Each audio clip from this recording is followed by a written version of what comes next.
Ó, não me venha com churumelas, né? Então, por que, afinal de contas, Carol, que a igreja batiza crianças? É uma das perguntas que a gente mais recebe aqui. Para lembrar, né, que as crianças dos judeus, elas eram consagradas a Deus, principalmente os primogênitos, né?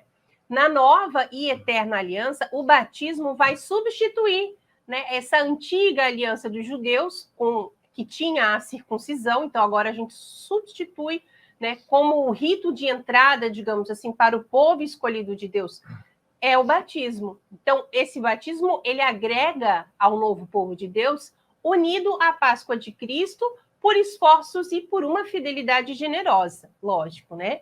O batizado, ele se prepara para entrar no seu reino glorioso e na posse da celeste herança. Isso é muito bonito, né? É saber, é entender, né? Que quando nós somos batizados, nós somos incorporados ao Cristo cabeça e deixamos de ser apenas criaturas para passarmos a ser filhos de Deus. Né? A gente às vezes escuta por aí umas bobagens, as pessoas falando assim, ai, porque coitadinho daquele traficante, marginal, vagabundo, também era um filho de Deus. Quem disse que era filho de Deus? Todo mundo é filho de Deus? Não, pera lá. Nem todo mundo é filho de Deus. Todos são criaturas. Mas a partir do batismo, aí sim. Nós nos tornamos filhos de Deus. Né? Desculpa, eu te cortei, você perdeu o fio da meada? Não, eu ia falar sobre São Paulo, né? São Paulo, lá na primeira carta de São Paulo aos Coríntios, capítulo 10, ele nos mostra que todos os israelitas foram batizados em Moisés, né? Na nuvem e no mar, como símbolo, digamos assim, de um batismo cristão. Então, nós sabemos... Uma prefiguração, né? Isso, nós sabemos que esse batismo não aconteceu por imersão nas águas. Por quê? Porque os israelitas, ele junto com todas as crianças também, né? Tava lá todas as famílias, né? Todo... Vovô é o bebezinho, né? Passaram pelo Mar Vermelho a pé enxuto, tocando apenas a areia úmida ali do mar, né? Mas estavam as crianças juntas lá também. Exatamente. Isso até é uma forma de responder por que a igreja não batiza por imersão. Não há necessidade de ser por imersão. Não é a quantidade de água que vai determinar que a pessoa foi batizada ou não, né? E como você falou agora há pouco, Carol, aquela questão da circuncisão, né? A gente faz uma comparação, né? Que o judeu, ao 8º dia, o homem, né? O menino judeu, ao 8º dia, era circuncidado, né? E da mesma forma, então, hoje nós, ao nascer, quanto antes, né? O quanto antes a criança nasceu, ela é batizada. E até o próprio São Paulo faz uma comparação mais ou menos assim, lá em Colossenses, não é? Quando ele diz assim, que nele também fostes circuncidados com circuncisão não feita por mão de homem, ou seja, não foi uma cirurgia ali com bisturi, né? Mas com a circuncisão de Cristo, ou seja, o batismo, né? Que consiste no despojamento do vosso ser carnal, sepultados com ele, com Cristo, no batismo, com ele também você vai ressuscitar, né, pela fé que você tem no poder de Deus, que ressuscitou Jesus dos mortos, né? E além disso, também nos Atos dos Apóstolos, né? Consta lá que São Paulo batizou famílias inteiras, né?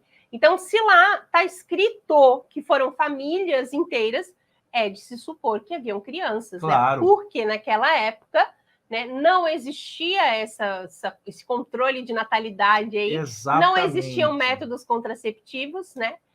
Felizmente. Famílias eram numerosas, e na casa de um judeu tinha aquela criançada toda. Né? Então, né, nenhum deles foi excluído, porque eu acredito também, se fosse o caso, né, de não vamos batizar a criança, saiam as crianças, o próprio evangelista diria, né? Isso. Paulo foi batizar, né? Saindo as crianças, ou excluindo as crianças, alguma coisa nesse sentido. E é uma questão de lógica, é só você pensar um pouco assim, né? Que o Jesus disse, ide pelo mundo inteiro, pregar o evangelho a toda criatura, batizai-as em nome do Pai, do Filho e do Espírito Santo. Ele disse a toda criatura, ele não disse assim, batizai só os maiores de 18 anos, né?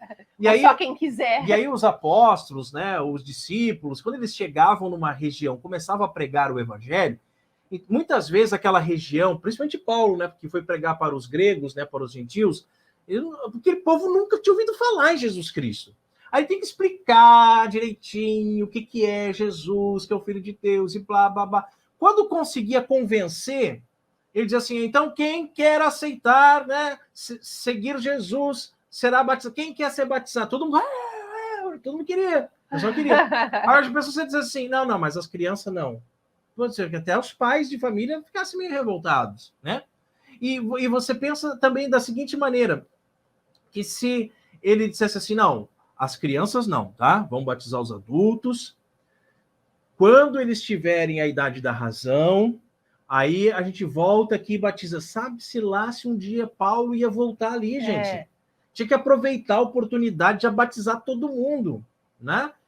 Batizar todo mundo. E aí que entra aquela questão. Vai que chega na cidade ali e não tinha um rio para imergir a criança. Nem toda cidade tem rio, né? Nem toda cidade tem lago. Nem todo mundo tem piscina, né? Aí não tinha como imergir. Eu falei assim, não tem problema, não. Traz um potinho aí com água aí, ó. Bota um pouquinho de água dentro. Eu vou jogar 3 vezes na cabeça. Te batizo em nome do Pai, do Filho, do Espírito Santo. Pronto, tá batizado. Não é a quantidade de água que vai ser o problema, não é verdade? Então são questões assim tão lógicas e que os protestantes ficam aí batendo nessa tecla, né? Bem, mas mesmo assim, mesmo com tudo que a gente acabou de falar, você acredita? Você pode botar aí nos comentários, tá? Você acredita que tem gente que não batiza o seu filho, ainda nos dias de hoje, 2022, pois acredita que o filho que deve esperar primeiro o filho crescer para depois ele decidir sozinho se quer ser batizado ou não? Gente, isso não é a fé católica.